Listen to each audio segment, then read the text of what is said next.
हम यह उल्लेख कर चुके हैं कि सरदार वल्लभ भाई पटेल की नेतृत्व कला अति विशिष्ट थी, जिसने उनके द्वारा देश की एकता के निर्माण जैसे भगीरथ कार्य में अति महत्वपूर्ण भूमिका का निर्वहन किया था। सरदार साहब की अति श्रेष्ठ और परिपक्व राष्ट्रीय राजनीतिक सोच भी थी।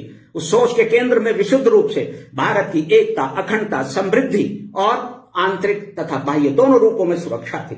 इस हेतु वे सभी देशवासियों को अपने व्यवहारों में प्राचीन काल से ही भारतीयता की पहचान के रूप में स्थापित रही सहनशीलता के आधार पर वृहद जन कल्याण के लिए कार्य करने और राष्ट्र हित को अपने परम कर्तव्य के रूप में सर्वोच्च रखने की अनुभूति कराकर उनका सहयोग प्राप्त कर सके थे। पिछली कड़ी में हमने देश के दो भागों में विभाजन के बाद लाखों लोगों की पाकिस्तान और भारत में अदला बदली की बात भी की थी।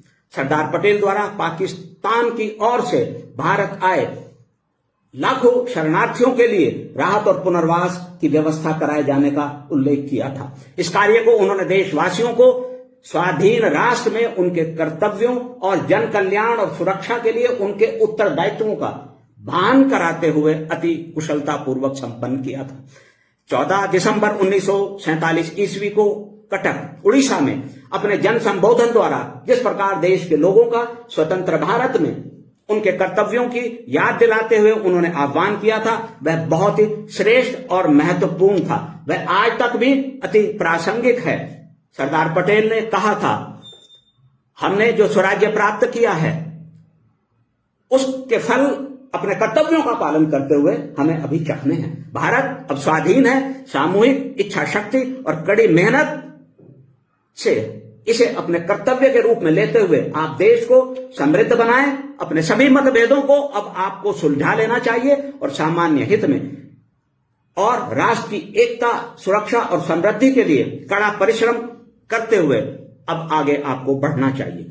भारत की स्वाधीनता के तुरंत बाद पूर्वी पंजाब में जनसंख्या के आदान प्रदान की प्रक्रिया के समय एक गंभीर समस्या उत्पन्न हो गई थी। भारत से पाकिस्तान की ओर जाने वाले लोगों के एक बड़े जनसमूह को अमृतसर में रोक लिया गया था, जिससे दूसरी ओर से भारत आने वाले लाखों शरणार्थियों के लिए भी बड़ा खतरा उत्पन्न हो गया था। ऐसी गंभीर स्थिति में सरदार पटेल अविलंब अमृतसर पहुंचे। उसी दिन 30 सितंबर 1947 ईस्वी को एक सार्वजनिक सभा में उन्होंने लोगों का व्यापक जनहित और राष्ट्र के प्रति अपने कर्तव्यों के निर्वहन के लिए सहिष्णुता के साथ व्यवहार करने का आह्वान किया था। उन्होंने लोगों को वास्तविकता की अनुभूति कराई थी और जिस प्रकार गंभीर समस्या का अति कुशलता के साथ वह बुद्धिमानी से सफलतापूर्वक समाधान किया था, वह आज तक भी अद्वितीय, प्रासंगिक और अनुकरणीय है। अपने जन संबोधन में सरदार पटेल ने सबसे पहले यह कहा था, हमने अपने देश को महान और समृद्ध बनाने के लिए स्वतंत्रता प्राप्त की है, न कि उस थोड़े बहुत को भी नष्ट करने के लिए जो हमारे विदेशी शासकों ने हमें सौंपा है। यदि हम सावधान नहीं रहते हैं तो हम अपनी दीर्घकाल से प्रतीक्षित उस स्वतंत्रता को भी गंवा देंगे जिसे हमने इतने कष्टों और संघर्षों के बाद प्राप्त किया है। आपको यह स्मरण रखना चाहिए कि लाखों लोगों का जीवन दांव पर है। उनके जीवन को अपने प्रतिशोध या प्रतिशोध भावना की पूर्ति के लिए दांव पर नहीं लगाया जा सकता। यह आवश्यक है कि आप शांति बनाए रखें और आक्रमण, प्रति आक्रमण और प्रतिशोध के दुष्चक्र को तोड़ दें और यह देखें कि शरणार्थी सुरक्षित निकल जाएं। लोगों को मानवीयता की अनुभूति कराते हुए सरदार पटेल ने आगे यह कहा था, शरणार्थियों के विरुद्ध लड़ना वास्तव में कोई लड़ाई ही नहीं होती।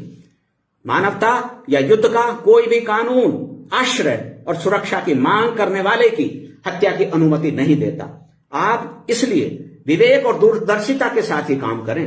सरदार पटेल ने लोगों से भारतीयता की मूल भावना, सहनशीलता और सहिष्णुता अपनाने का विशेष आह्वान किया और लाखों पुरुषों, महिलाओं और बच्चों के हित में शांति बनाए रखने के साथ ही देश की एकता और अखंडता के लिए अपनी शक्ति और ऊर्जा व्यय करने की अपील की। उनके आह्वान का लोगों के मस्तिष्क तथा हृदयों पर तत्काल वांछित प्रभाव पड़ा।